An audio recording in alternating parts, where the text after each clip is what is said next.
Hey, what's going on, guys? This is Mike with Gnarly Bear Mountain Biking. Today we're going to be reviewing and looking at some footage of the Insta360 Backpack Mount. We'll start by showing installation of the backpack mount, and then we'll check out some footage, and we'll look at footage with both the stock camera stick that comes with the backpack mount, as well as with the Insta360 selfie stick, which lets you get a little more distance between the camera and you. At the end, I'll give my thoughts on whether this backpack mount is right for you. If you find this video useful, please help out the channel by liking and subscribing. So this mount basically works by strapping itself to the straps of your backpack, just the straps that go around your shoulder. The first step in installing it is just getting it on the center of your backpack, and then you're going to mount it to one of the top straps just by velcroing it to that top strap. After that, you're going to do the same thing on the other top strap, and then you're going to follow the same process for the bottom straps as well. Note that you can adjust the length of the straps for whatever backpack you have. One kind of frustrating thing about mounting to the bottom straps is that a lot of active oriented backpacks like my Osprey have very thin bottom straps, and this makes it hard to actually really secure it to anything. It's not very secure because of the fact that the bottom strap is so thin and it relies on a Velcro.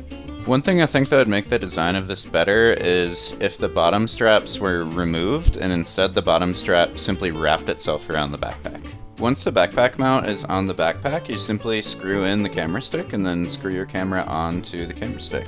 After that, you put your backpack on, and then the backpack mount actually comes with a strap that wraps it around your body and helps secure it even more. One quick thing to note, and mistake that I see a lot of YouTubers make when reviewing this, is that you should mount this so it's pointing as far back as possible. You don't want it up and over your head. You want it back and behind you. This allows the camera to see your whole body as opposed to just the top of your helmet. It also gives you a better perspective of speed because it's more like you're looking down the trail as opposed to you're looking at the ground. So first up, I'll be showing footage of the backpack mount stock, so that means I'm using just the camera stick that came with it. It's also worth noting that with any 360 footage, you have to actually edit the field of view and the distortion. I edited this footage to my own taste, but your footage might look different if you edit differently. Now let's start talking about the footage and what I like and don't like about it. So starting with the biggest pro of the backpack mount is that this footage looks super unique. How many times have you seen mountain biking footage that looks like this before? I guarantee you it's not very much. You get a much better sense of environment and scale, you can see the environment around the rider, see the mountains, see the trees. Although I didn't ride any tech today, I think this would lend itself really good to rock gardens and tech. I did ride a really small rock garden, so here's some footage of that. However, the rock garden isn't very steep, and I think that's where this kind of field of view could really shine. One con about the backpack mount is that it's really hard to get a sense of jumps and air time. You can see in this clip that I'm going off some jumps, and it doesn't really look like I'm doing much, but I mean the jumps aren't that big, but they still felt bigger than they look on camera. For jumps, I'd definitely recommend going with the classic chin mount or chest mount. Another con about the field of view is that it's really hard to see what the rider's arms and bodies are doing. Sometimes I can go so far as to even have trouble telling if I'm seated or standing. When you're in a first-person view, you can really tell how the rider is manipulating the bike.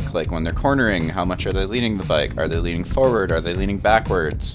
Are they twisting the bars when they jump? Are they doing a whip? This is especially important to see for advanced riders. So I'm a huge fan of Aaron Gwynn. I love watching his channel, and he publishes some of his race runs using a first-person camera.